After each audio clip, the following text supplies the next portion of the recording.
education, like my philosophy is that really it needs to be a holistic approach and the well-being comes first. So, you know, whereas I came into my career loving art and wanting to teach art, I think, you know, that will never disappear, and that certainly is my passion. But I think probably what comes first now is just approaching, you know, that well-being, is giving opportunities for confidence to grow, for risks to be taken, creating an environment that's safe for learning to take place.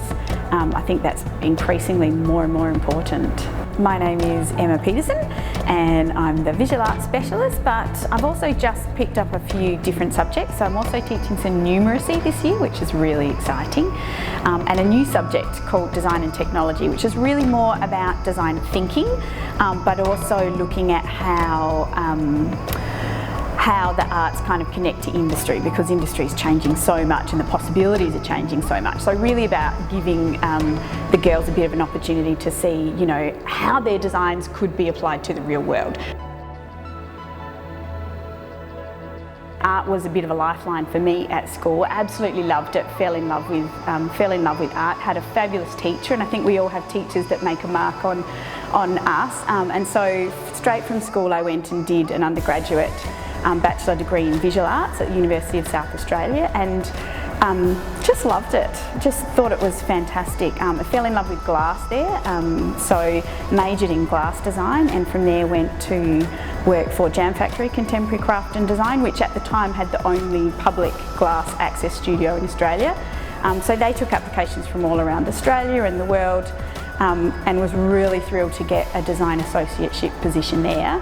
And I guess just worked for the next 10 years kind of developing my own exhibition profile, but working on teams to do corporate jobs. While I was there I worked with, I was on the board of Craft South, which is now Guildhouse, so representing different artists as well. And I taught at the University of South Australia in the Foundation Glass course. And I think it was there that I really realised I also loved teaching as well.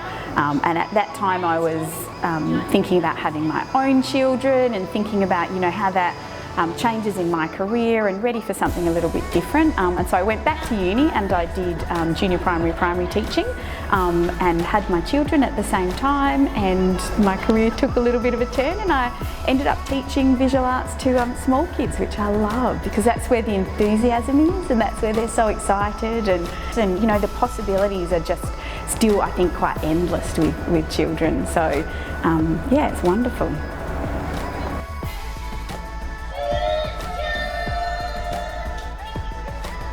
I think that's the thing that hit me first when I arrived at Seymour. I saw my art room and I just about died.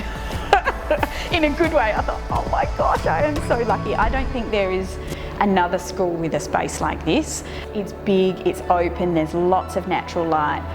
So we have opportunities to build big things, to leave things, you know, projects that evolve and that keep going for a number of weeks. We've built props for the musicals in the art room. You know, we've set up spray booths. We have the room to actually be working on multiple projects at the same time. Big things, messy things. I think it's just incredible to have the space to be able to spread out and do that. To have the resources and the space to be able to run the sort of art program that you would like to do, I think is really rare, and it's really special.